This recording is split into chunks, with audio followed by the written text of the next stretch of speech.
Okay, you're live. Hey. Okay, Sinadopi, how are you?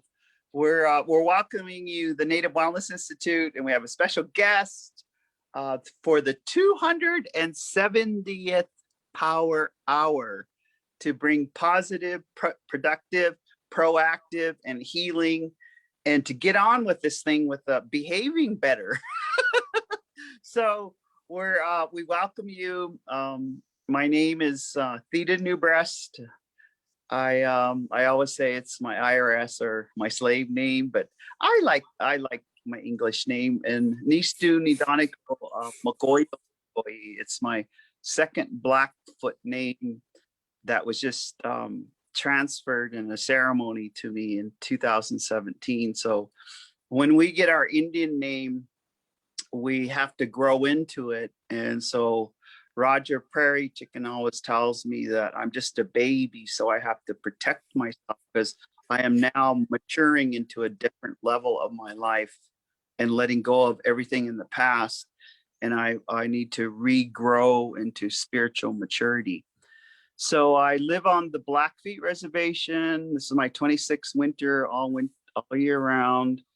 I have my mother still alive. She's 82. She is a survivor of boarding school.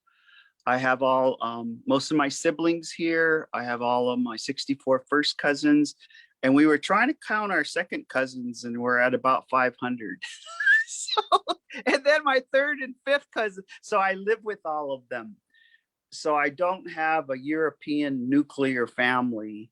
I have a tribal family. So that's just enough of me. So I'd like to welcome you to Native Wellness Institute is honoring Black History Month. And we honor it all 12 months, but especially this February month. We want to know what do we as Native people, especially if we have African American blood, or we have other people of color blood and our Native blood, how do we do our healing and maneuvering into 2021? So I welcome you. And Mark, you wanna introduce yourself, please? Sure. I'm Mark Harris. Don't have an Indian name, but I am the son of Hiawatha Harris of Los Angeles, a Black psychiatrist. We are Choctaw, even though my father has a Six Nations name. We're the Choctaw that on the Dawes rolls were basically put in the darky tent.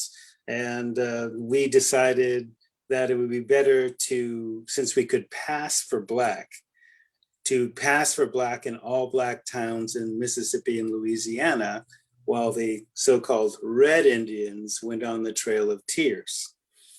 Like other, and I identify basically as a Maroon, which is the Taino word. The Taino nation made first contact with Cristobal Colon, also known as Christopher Columbus.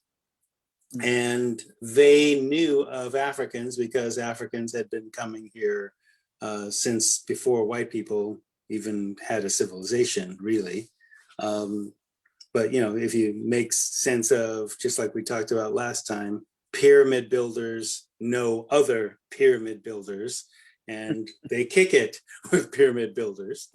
And so in the Taino language, Maroon means wild and free, and it was applied to first generation Native African mix. And so part of the Taino's gift to Columbus, not that he appreciated it, was gold spear points that the Africans had given to them, because we didn't come here looking for land. We didn't come here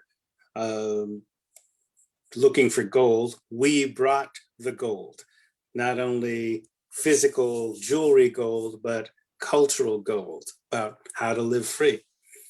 And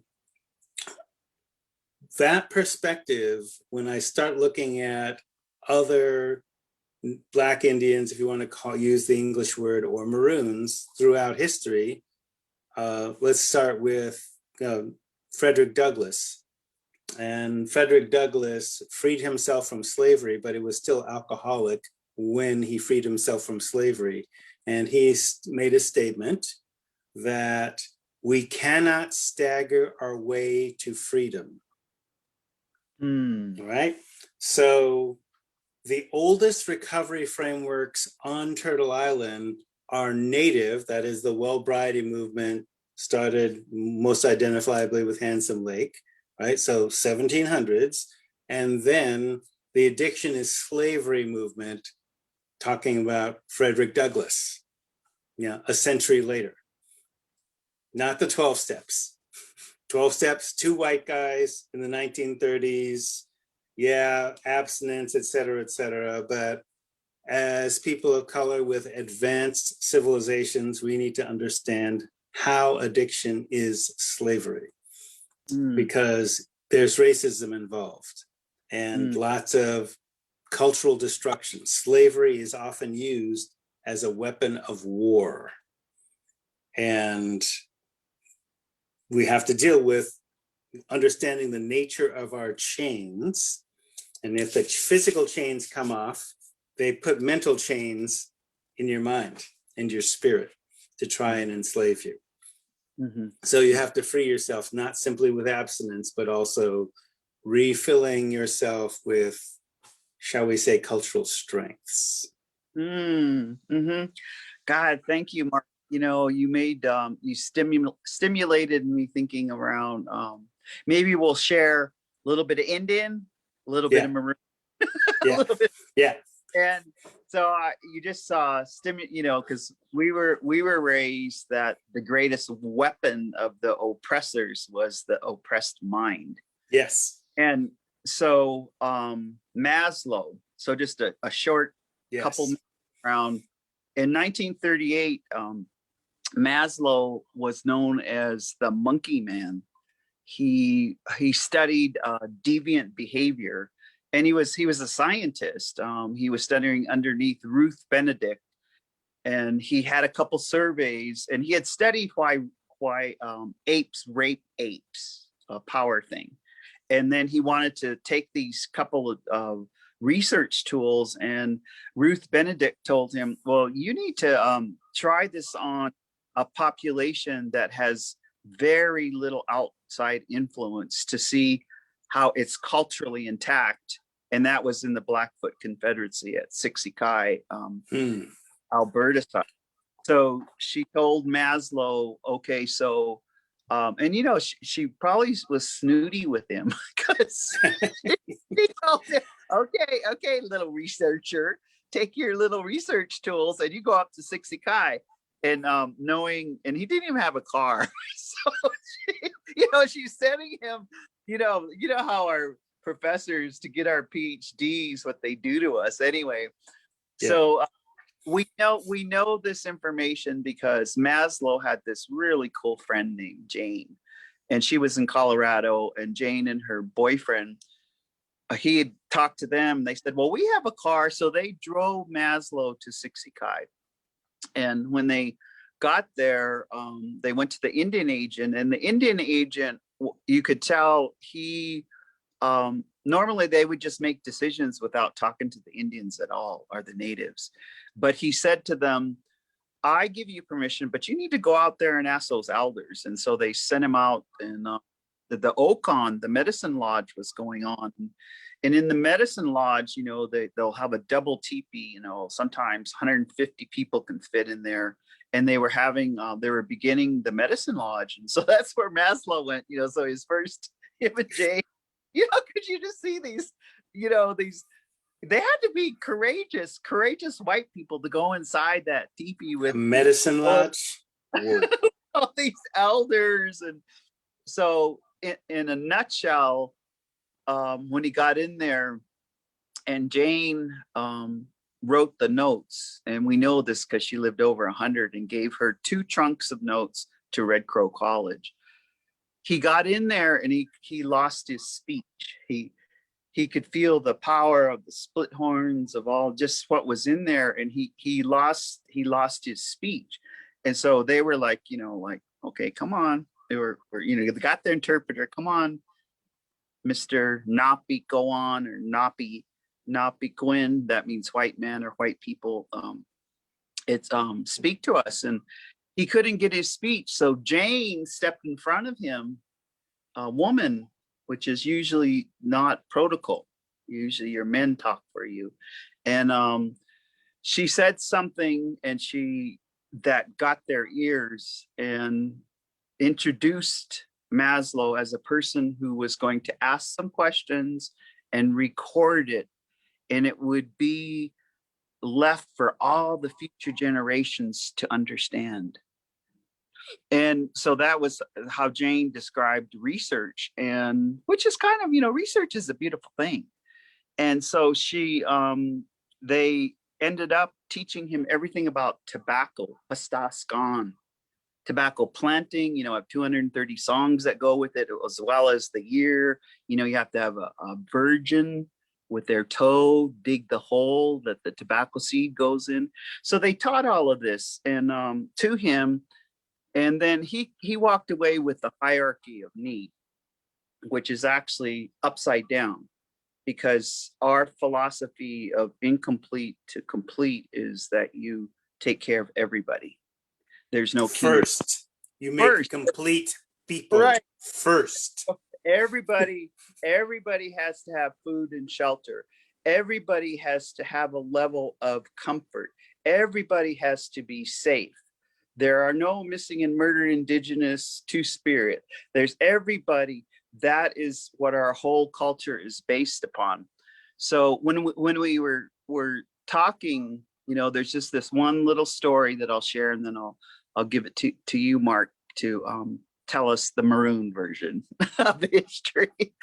Is they were in a store at Clooney, and in Montana, the stores right outside the reservation are the most racist.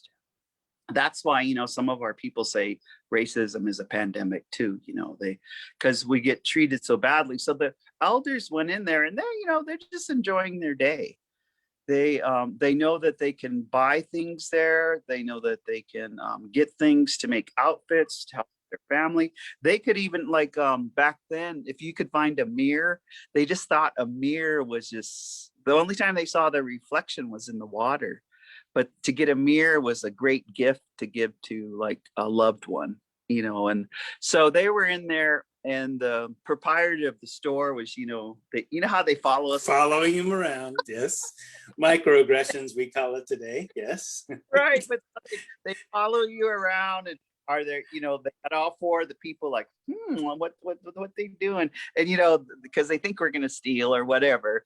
So they followed them around, treated them the normal racist, rude way that we get treated. And, but Maslow had learned by then not to react and to talk through to the elders and to check with them first, because they told him, you check with us first before any behavior. So he was like, sitting there getting all mad because he loved those elders, and he'd gotten used to them. And when they got outside of the trading post, Maslow then let loose. He just said, how come you let them treat you like that? How come they followed you around? How come they were rude to you? And the way, their tone of their voice, and how their body language, how they were treating you. And then, and these are Natsitapi Blackfoot elders. They just listen, and then they said to Maslow, they go, oh, you can't get upset with those incomplete people. Don't get upset with those incomplete people. Don't let them ruin your happy day. We're having a happy day. Let that go. And come on, let's just continue on with our happy day. And so I'm just going to stop there. So this self-actualization, which actually is a philosophy of Blackfoot Confederacy and most tribes, it's all about how you are a whole person Already. already, because they had 7-year-olds. They'd put them up to fast. They were complete enough to go out and fast for 4 days at 7 years old. And Mhm. else that Maslow documented, that this 85% of the population, he said, was already self-actualized. And so, so Mark, this is, if you could speak to that self-actualization, but start our audience out there, like 4,000 people watched you last time. They enjoyed your history. So, Wow. so yeah, so tell us, Okay. give us some Maroon history, give us some 1690, give us some, so that we can begin the healing process. Just like Malcolm was also a Maroon, Stephen Biko, who is African, the greatest tool of the oppressor is the mind of the oppressed. I think Malcolm liked this Chinese proverb of mind sharpens mind like stone sharpens steel. Mm. So if I'm a big proponent of cultural recovery, and that means that you have to learn, you have to design a culture that builds complete people. Excuse me. No worries.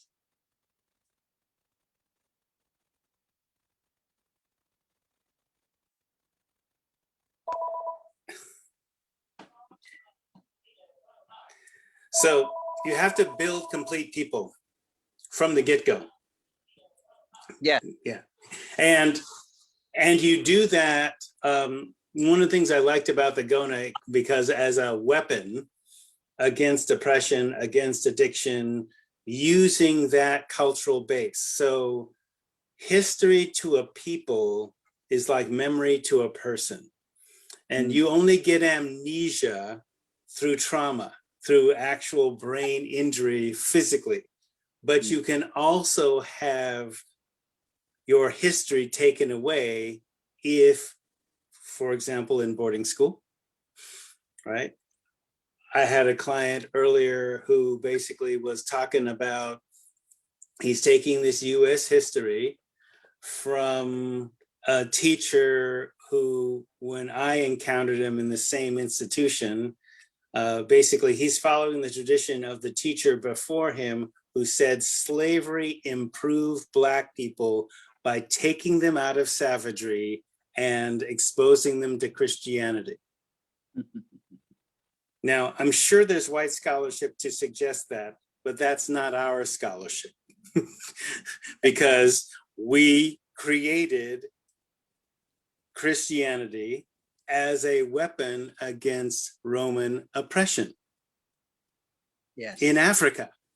Yeah. It's an African religion, which was nature-based, feminine-centered, meditative, and social activists, which is not what you're getting with white evangelical Klan, Ku Klux Klan. So Martin Luther King and the Ku Klux Klan are using the same text, which is not the African version of Christianity. It's basically the slave owner's Bible, but that may ruffle some feathers, but that's true.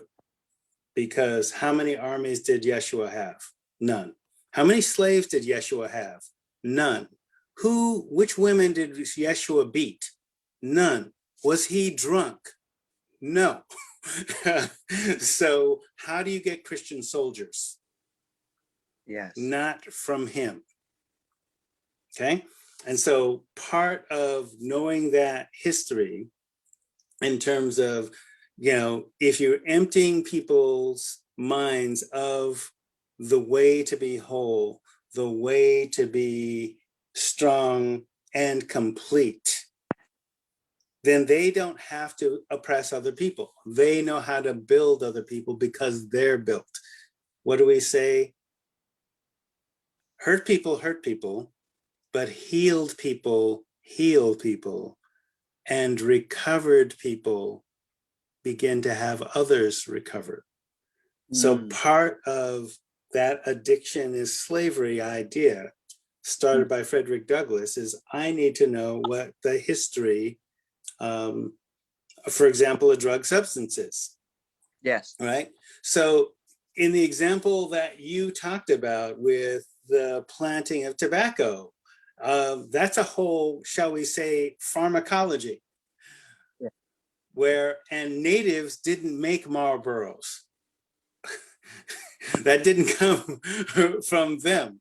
Basically, it's prayer. You're not inhaling it into your lungs. You're smoking it. You're uniting, the male and female, the fire element, the earth element, and you're, using it for prayer only. Yeah. And you ain't praying every 5 minutes, like with Marlboros, right? Same with alcohol technology. Our word for alcohol comes from the Arabic al-kol, the essence. Us. And where the technology came from was Egypt, which was the first country to distill alcohol. So everyone had beer and wine strength alcohol because that's anywhere you have a climate that supports natural fermentation, then you have, on the east coast of Turtle Island, you have elderberry wine, and the Aztecs had corn beer and all those kinds of things. But the value, the axiochemistry, if you will, that is the cultural values that impact the pharmacology. So 4,000 years ago, natives understood that pregnant women shouldn't drink alcohol because it affects the fetus. 4,000 years ago. Yeah. Okay, and so using alcohol in ceremony only, you have to pass the rites of passage. You have to not be pregnant, and you don't drink to intoxication. Mm. You just drink to a little bit, so let's say 0.02, not that they're having blood alcohol levels back then, but the idea is you don't drink to intoxication. And so different native societies had different sanctions for violating that, because of course you would violate that. And with Aztecs, it was if you're a high society person, like a warrior or priest or whatever, and you're supposed to be a culture bearer and an example, and you were publicly drunk outside of a ceremony, they killed you. If you were lower class, they beat you for the first offense and killed you for the second offense. So, not everybody was that radical, but everybody had that enforcement, right? Yeah. So within Egypt, basically only the royalty could drink distilled spirits. And they could have made money from it, but decided not to do that. And it became a state secret until the Egyptians were conquered by the Greeks and the Romans. And then that distilled spirit technology spread throughout Europe. And you had religious orders, basically like Christian brothers, et cetera, and monks in monasteries, and the Trappists making their beer, right? And all that other kind of brandy and all that other kind of stuff. So that but you didn't have the cultural values, except with the traditional people, like the Irish and Scots wise women, who basically said, nobody can make whiskey, okay, until everybody has bread first. Okay, so even then, they're having cultural breaks that would prevent addiction, right? But when 9 million women, that is traditional women, pagan women, get burned as witches, then you lose the cultural breaks. Yes. And so then what happens is you have the Puritans bringing their alcohol values and giving rum to 4-year-olds to put them to sleep. And the natives are observing this going, wow, you're getting strong spirits to kids? You have the rule of thumb where you can beat your women and children as long as the stick that you use is no thicker than your thumb, and you're drunk while you do it. So from now, what we understand as addiction and tolerance, yeah, if you start a kid at 4 on rum, by the time he's 13, he's got a whopping tolerance. And then with epigenetics, you pass on alcoholism through that genetic line. And so we can also see with certain European populations, if they experience trauma, there's heavy drinking. There's a stereotype of heavy drinking. Yes, yes. So, Mark, so I mean, that's all hidden history, right? Because they're not talking about that. Yes, yes. I as I was listening to you, I was just thinking, just as in the contemporary, in the United States, it was not legal for Native Americans to purchase alcohol till 1953. Right. And then federal law.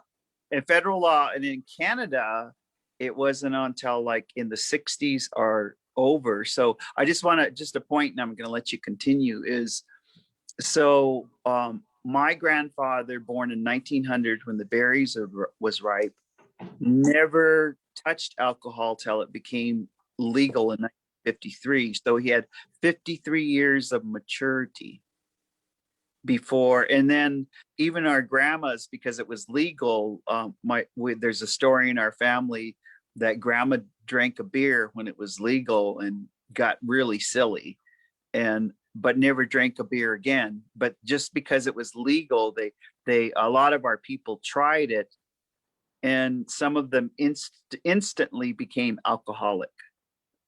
It was instant. And so I'll just, and so I think about, our African American brothers and sisters that came over. And I just wanted to remind you, this cloth behind us, it comes from Africa, and A. Billy gave it to the gathering of Native Americans in 1990. And he said it was 100 years old, and it's a Genesis story of dancing and planting and celebrating harvest.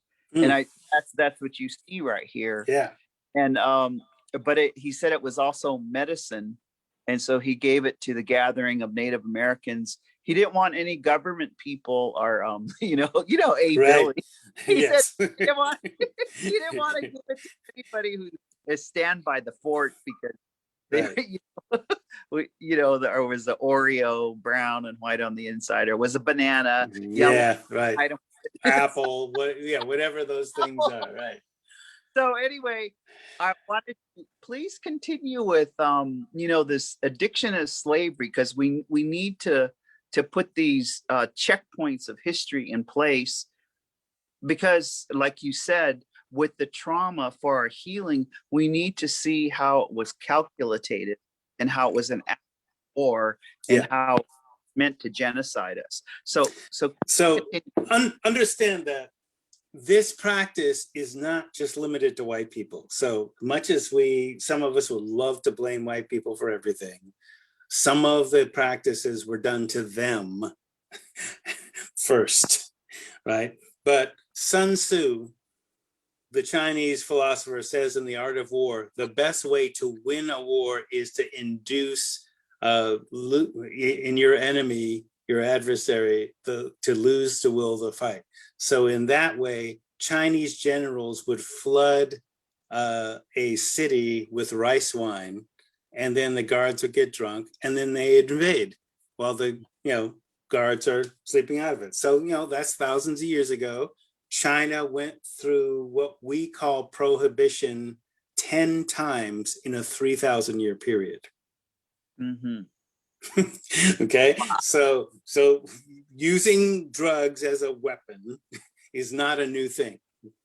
Okay, so slavery is often a tactic of war, just like rape, right? So if you're going to use a drug as a weapon, so within Indian country, even though the federal law said no Indians could be drinking alcohol before 1952, remember the BIA, Bureau of Indian Affairs, used to be the War Department. Yes. And BIA agents would flood reservations with cases of whiskey, and then the elders, the medicine people, the chiefs have said, no, one, we don't believe in real estate. So no, we are not trading our sacred land for cases of whiskey. So those people were either put in a insane asylum or killed. Mhm. And then when you lose the culture bearers, then flooding the reservation with alcohol is a weapon, a war, right? And so now you might have the liquor stores off the reservation with a semblance of compliance with the federal law, but it's a semblance of compliance. Now, on the Black side, I'm going to nerd out for a second, but Okay, go for it. I grew up in LA when it was called South Central. And the nerd out, the policy wonk term is alcohol outlet density. Okay. So in the 90s, around the time of Clinton's crime bill and Biden's crime bill, basically the FBI said, the more liquor stores you have in an area, the higher the crime rate. In fact, they were basically saying 40% of all crime is alcohol related, and alcohol is basically, all alcohol problems are essentially a drug overdose, right? So part of how addiction is slavery is they market to you addictive levels of alcohol and make that as a single serving. So it normalizes it, right? And so liquor stores were in South Central were basically zoned for 250. Now, with our early work with the IM and the GONA and stuff like that, there were 7 partnerships in LA, and the one in South Central, okay, near the corner of Florence and Manchester, which was ground zero for the 92 rebellion. They polled the community, and the community said there's too many liquor stores. Well, duh. There were 750 liquor stores in an area zoned for 250. I remember that. Okay. And Karen Bass, okay, now Congressional Black Caucus, was the executive director then of that partnership. And so, you know, one of the things that also happened in terms of, one, the city is breaking its own laws by allowing more liquor stores. And the part of the history with Vietnam vets, Black Vietnam vets coming back and trying to get loans to start businesses, the only businesses that they were allowed to do were liquor stores. Gosh. Okay, that was a federal decision. Okay, not grocery stores, liquor stores, which many of them didn't know how to run. So they lost them to successive immigrant groups, Koreans, Muslims, et cetera, running liquor stores, right? So too many liquor stores. And so what happens? Somebody decided to target liquor stores and using the Rodney King incident as a match, because it was very predictable what was going to happen with those officers that beat it. They were going to get off. And they did get off. And boom, that was the rebellion. That's why it's called a rebellion, not a riot, because rebellions are planned. Right? So part of that, so it's the same thing with Indian reservations. It's like you're flooding a community with alcohol and other drugs and crack and all these other things, because an addicted population is a controlled population. They flooded our communities with heroin during the civil rights movement. Yes. Alcohol, heroin, tobacco, liquor, all kinds of, so an addicted population is a controlled population, because if you're strung out, you can't advocate for your civil rights. So it isn't simply about abstinence. It's about restoring your wholeness through any means necessary. So starting with also history and also understanding the nature of how racism works. So whether you think racism is a pandemic, a public health problem, a disease, whatever mental tools you can use to help yourself, you should use it. So those elders that you were talking about, so Maslow recognized that they were having racist treatment, but notice in my training with Maslow, when I learned about Maslow, there was never any training from white people on how to deal with racism, or even an acknowledgement that racism existed. Yes. So they're prima facie evidence that there's racism, and you're outraged about it, Abe Maslow, but you don't know how to deal with it. Right. Right. And then basically what, following you around a store is basically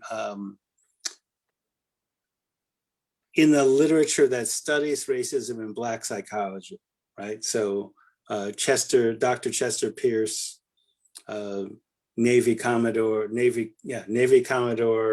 PhD from Harvard, studies extreme environments, has a mountain named after him in Antarctica. And he basically says, how do people react to extreme environments? And what makes you go crazy in Antarctica, right? Because the Navy wants to know that, right? And he says, yeah, well, this is what happens.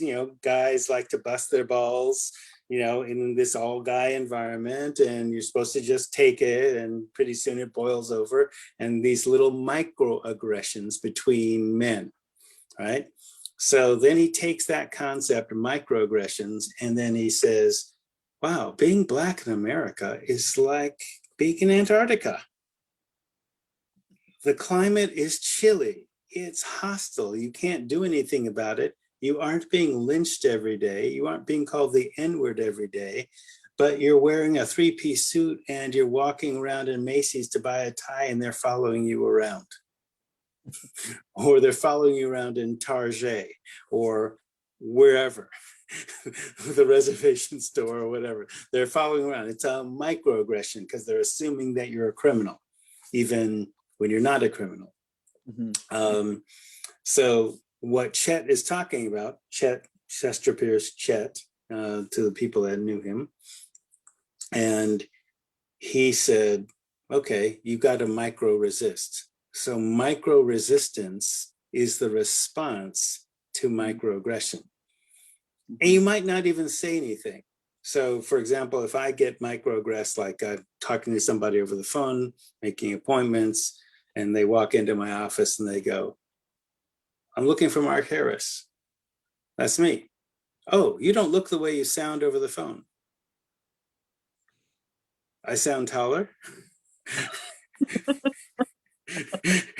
How did I look in your mind's eye? Well, 6'8", blonde hair, blue eyed. And, you let them hang themselves and you go, okay, yeah. I'm paid to sound white, but my voice is Black at the roots. And then they blush and they go, yeah, you must be from Oregon. Yeah, how did you know? I'm from LA. This is how Black medical professionals sound from Los Angeles. Yes. California newscaster English, no accent, right? But how can I help you with your recovery? This is the recovery center. How can I help you with your recovery, right? So that was a micro resistance using humor. Yeah. Not just making them uncomfortable, but like educating them. Now, those native elders didn't engage with the racists. They just bought their thing. And basically they told Maslow, okay, this is the idea.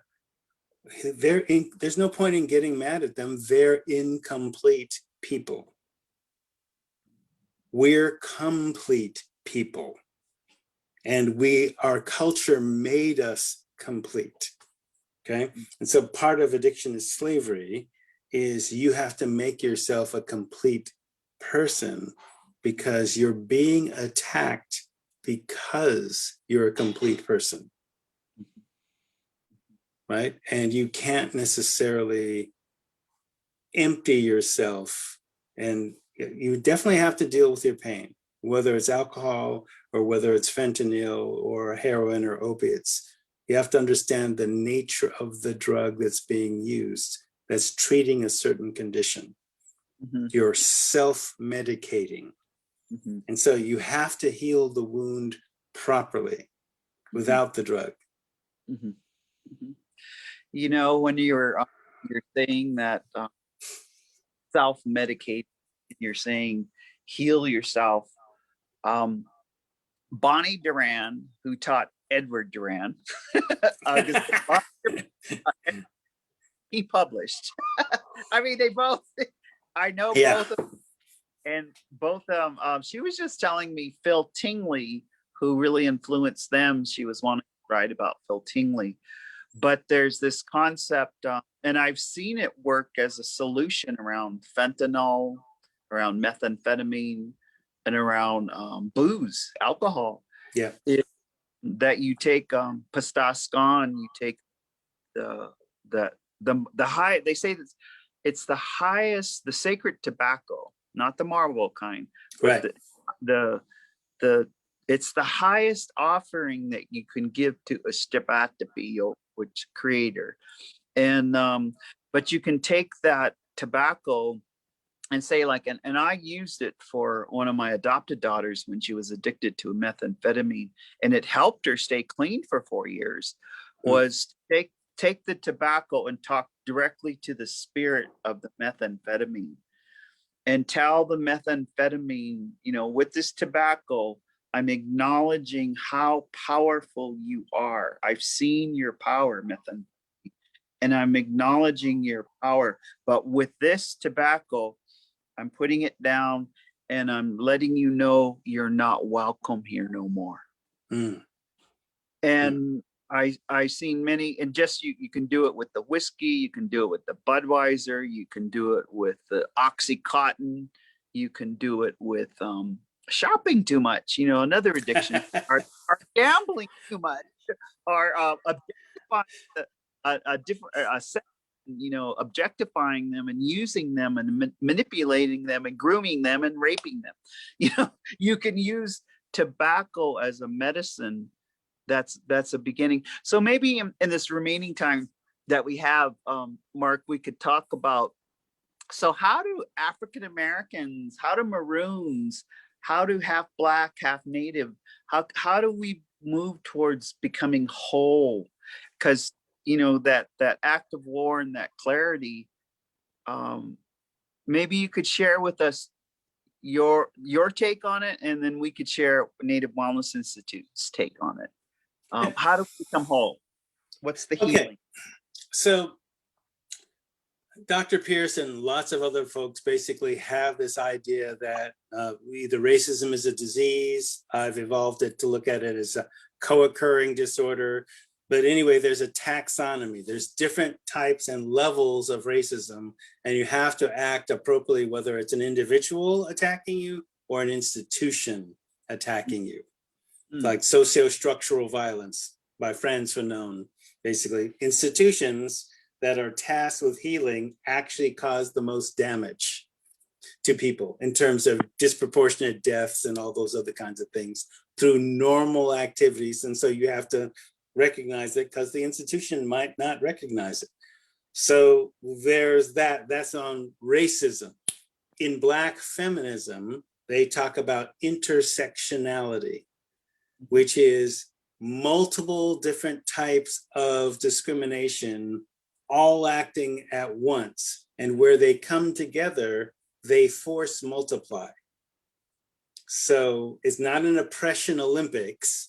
It's where multiple different distinctions and systems of discrimination come together. They make each other stronger. Now, at the same time, they're coming at you because of your inherent strength. So there's power and strength in the intersections. There's a power and magic in the intersections. Definitely natives talk about it with two-spirited people. Two-spirited people draw on multiple worlds and embody them with their wisdom, right? That's why they're sacred, right? Because they embody all these different differences. That's also why they were targeted by the colonizer as well. It wasn't simply about gender nonconformity. It was also many of those folks, like for example, Black Elk, who basically named six grandfathers mountain that got taken over and called Mount Rushmore. Six grandfathers mountain. And basically he was saying the four directions above and below is like grandfather. Why is grandfathers that basically can show you how to live, how to become more whole. So in the intersections, there is strength and power.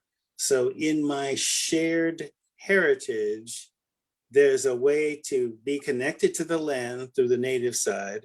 And then there's a way of understanding how you free yourself from oppression from the African side. And, you know, because I have a slave owner like 4 generations back, I can have some insight into what the slaver believes. Because the slaver couldn't actually learn how to live without the slaves, who are actually more human. Being a slaver diminishes you, and being enslaved increases your humanity. I'm not saying that I'm pro-slavery. I'm just saying that you are attacked by the oppressor because you are more humane than the oppressor, rather than being consumed with anger and hatred and drugging yourself. So overseers were often drunk and beating people. So we learned, okay, we're not going to be like you. We're going to be more than you. We're going to read in secret. We may, you know, you may only let us use the Bible, but we created that Bible. We created that religion. Jesus wants you to be free. So we're out, Massa. We're following Herod on the Underground Railroad, all right? So part of that cultural recovery is understanding, hey, if I'm self-medicating my rage, and I should be angry, actually, because of the wounding that has been done, but I need to heal myself, take in my breath, calm myself, focus myself, and reach out to others in a good way, in a complete way. So that's part of the way out, is understanding the weapons that are coming at you, diffusing them, which got us in trouble, you know, when with, you know, the curriculum of the GONA and the curriculum of the IM. Can you explain the IM? Our audience doesn't know what IM is. Yes, the Institute for African American Mobilization. So years ago, the feds understood that just say no isn't even working for white people. And that the research was showing that ethnic minorities, especially if they identified with the healthier, non-addictive aspects of their culture, were using drugs and alcohol much less. And only when they started taking on white values did their use increase. So, culturally specific institutes, the African Institute for African American Mobilization, the Gathering of Native Americans, the Hispanic Latino Institute, and the Asian Pacific Islander Institute. And then there was a multicultural institute for the white folks, really, for that. So as you know, I worked on both the IM and the GONA, basically contributing that Black Indian tech. And so taking with the GONA, the part that got rejected was, what this native elder said, there are 3 tests that came to Indian people: the Bible, the bottle, and the casino. Okay. A Maroon says, Yeah, those are Trojan horses, weapons disguised as gifts. Mhm. So in order to diffuse the weapon and use it as a gift, you have to understand how the weapon works. And then the part that got rejected with the I am was basically saying, oh, racism is a public health problem. And I was saying that in 90. And they go, what do you mean? Let's see, host, agent, environment. Let's see, too many liquor stores, addiction is slavery. Boom, boom. That's the environment. You know, want to be a policy wonk? Great. Agent, there are racist police, there are racist politicians. There, okay, you need to make racism against the law to the degree that you can do that. But you're probably not going to do that. So, boom, strengthen the host. Okay, we're going to use ethnic studies. We're going to use pharmacological literacy, because Yes. you need to understand how the drugs work and their historical use, which was non-addictive, and how they became addictive. Yes. So the medicine people and all of us traditional people have medicine people. They are dispensing pharmacological substances for the health of the people, not for profit. Yes. Once once the drug tech fell in the hands of the drug sellers, then you have Purdue Pharmaceuticals flooding Florida with 6 months supply of OxyContin for every man, woman, and child. Yes. Now, this same technique was used in Indian country. This same technique was used in Harlem, you know, but now it's being used as against white people. So understand, what was once done to us because of racism is now being done to you for the money. So you're Yes. best to be hip to the game, Mhm. like we were. And thank you, Mark, because Mark and I were, I helped write Asian Pacific Islander curriculum. I helped write the Hispanic Latino, and then was co-writer of Gona. But, something just happened yesterday, and it was in the Department of Justice. Because during the pandemic, or over the past year and a half, CDC, so this is just a nutshell history. From 1980 to 2018, they looked at 800 best practices that would stop violence or prevent violence. And in 2018, they realized that they hadn't asked any tribes or electives. So they contacted Native Wellness Institute, and they said, we want Theda to facilitate it. So we facilitated it during the pandemic. And one of the positive outcomes is, we presented all of what the tribes said to us. And so CDC has that as a framework for solutions and healing, like cultural identity, like not causing funding trauma, like community mobilization that we're speaking of. But in the Department of Justice, they have a journal, and it just came out. And I just wanted to highlight that they allowed myself and my colleagues, all our thinking, to write the indigenous knowledge section. Mm. And it just got published, the public, it's published now. And so I say indigenous knowledge. Maslow took indigenous knowledge, and he had something good, but it should be inverted.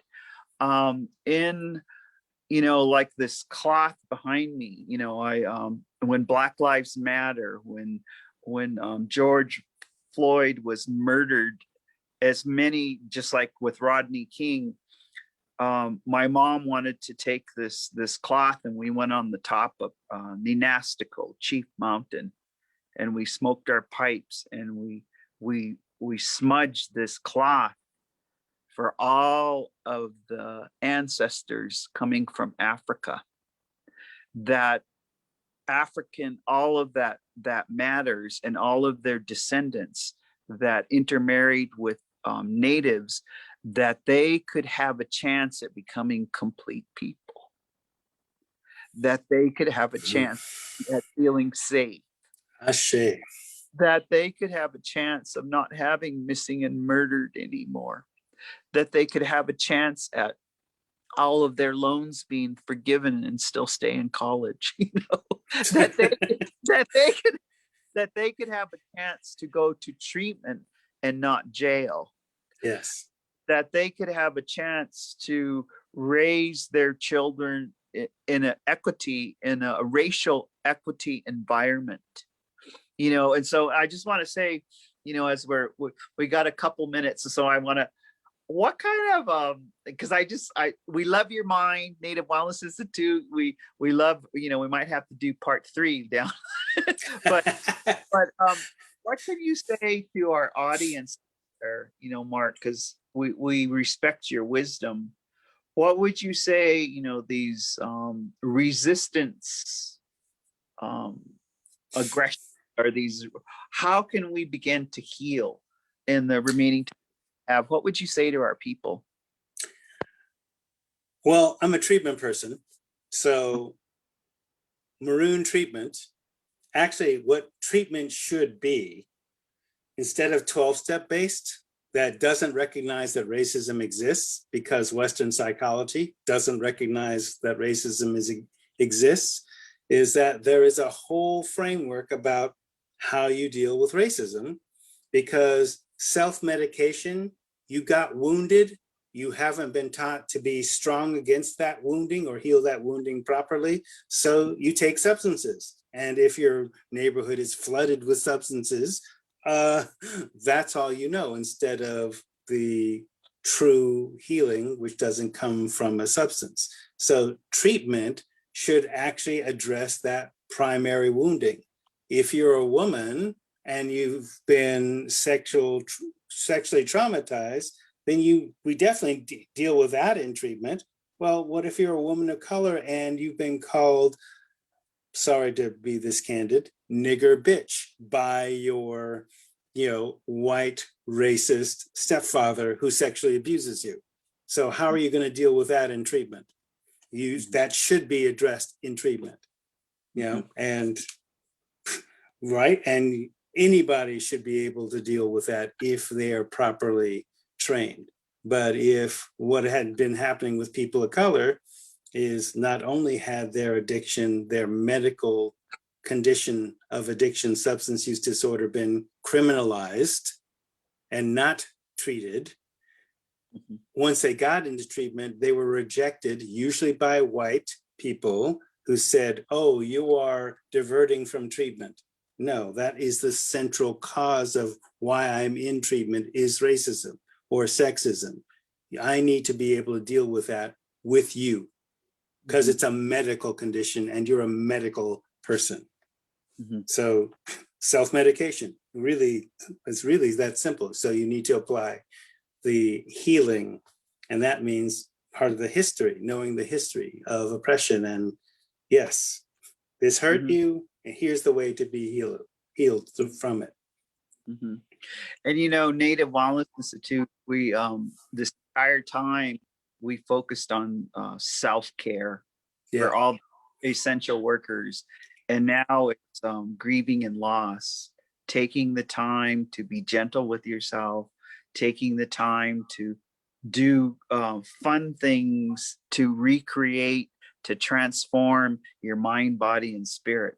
And when Native Wellness, it's to take, and that's, I think, where we meet. That's the intersection, is that we got to take the teachings of our ancestors. And if our ancestors are coming from Africa, and if our ancestors have always been here, we just need to look at the values of kindness, of helping each other, and around spreading out the wealth, whether it be money or whether it be food, whether it just spreading that out so that there's a collective agreement. And so I want to thank you. I want to thank you, Mark. There wasn't, again, thank you. Yeah, we worked it the best we could in this hour. We're probably going to invite you back again. And there's 270 power hours, and they're free. They're on our website, they're on our YouTube, they're on our Facebook, and there is so many healings, Judith Hellman. There's so many people of color healings around all of these issues that you can go and take a look at. So Mark, do you want to give us any kind of, how do people get hold of you, or do you want to stay incognito? It's a little late for that. Okay. Maroon Griot at Gmail. So MaroonGriot at Gmail. Okay. Awesome. Okay. And we want to thank you for being our 270th hour, you know, and All right. we're breaking it down, you know, we're breaking it down, and we want to bring healing to everyone who is with us. And then of course, Mark and I, you got to meet our team. Our NWI team wants to sit down, whether it's mask to mask, and do some more visiting about healing with you. So thank you everyone for joining us. It is just after 2 o'clock in Mountain Time, just after 1 o'clock. But remember today that you could start this moment. This moment you can start becoming complete. This moment. And so we want to say goodbye to you, and Kitakito Matsuno, that means we'll see you later. Shtayu, stay strong. Stay strong. Well, thank you very much, Mark. We'll see all of you later.